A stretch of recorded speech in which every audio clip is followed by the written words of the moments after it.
So this is originally what was scheduled to be a short introduction to the symposium. Unfortunately, because Walter Joyce had to cancel at last minute, we had to shift everything a little bit forward. So you've had an introduction from John about some of the underlying concepts. So where this started, basically, was for those of you who were at the EAVP last year, where I gave this particular presentation on the best nature paper, and following the conversation that started after that, we agreed to set up this symposium, and I've been very pleased to see how many people I have been able to procure from my original wanted list in terms of speaking at this meeting. So it's perhaps particularly fitting that we're doing this here because in this well-established well-established building, going back to the 18th century and the earliest dawn of our science, perhaps the poster boy of the first really early vertebrate fossils, the mosasaur, and of course the first victim of perhaps a forced repatriation of a fossil specimen, which is still in Paris and moves may or may not be ongoing to have it repatriated. We'll see how that goes. Basically, these are the target groups that are always under consideration when we talk about fossil legislation, which is only a part of the fossil legal concept. We have a variety of stakeholders who have concerns or interests in fossil material, and at the heart of it is the problem that occasionally your stakeholders can also become threats, and you get losses to all of these different sectors because of the mismanagement of the resources. So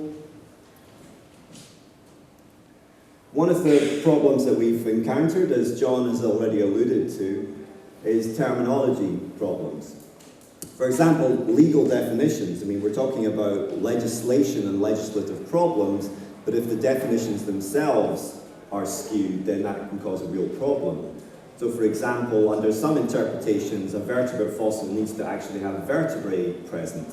So that means nothing that of tracks or eggs or even limbs would actually count. And that's the difference between that or the fossil of a vertebrate in terms of definition. Fossil legally can also be used by lawyers and has been used to refer to fossil fuel. That's a particular problem we had about 30 years ago in the UK. And for example, in England, the legal definition of mineral covers anything that can be acquired from under the surface of the earth for profit. So against this sort of morass, we also get the confusion between culture and heritage that we've dealt with already. And we have a couple of quotes to sort of provoke thought, because they're going to be themes that will come up again and again today. Fossils relate to no geopolitical boundaries nor to the cultural heritage of any group of people, so fossils probably are not cultural. And also that great old chestnut, the evolution of life did not take cognizance of today's political boundaries. From my own personal perspective, I would say that this is one of the few examples of where fossils become culture, and that is some rather nice ammonite jewellery available at Mr. Wood's Fossil Shop in Edinburgh at very reasonable prices. Or also this example from the Alfred Leeds collection, where he took some Porospera specimens and realising that their only true value was as a necklace for his wife. So, and yet, we have things like this in China, the Archaeological Protection Law of 1982. And it's very clearly stated, with all the caveats we've already alluded to in terms of translation, this law is formulated with a view to strengthening state protection of cultural relics. And this explicitly includes vertebrate fossil material. It's pretty much a global problem. One of the issues of being considered amongst cultural heritage is that we're going to be considered against archaeological as well as artistic objects. And therefore we are always the poor relation. Trying to prevent predations of these stakeholder groups is always highly problematic, and it always means that we're going to be heavily under-resourced.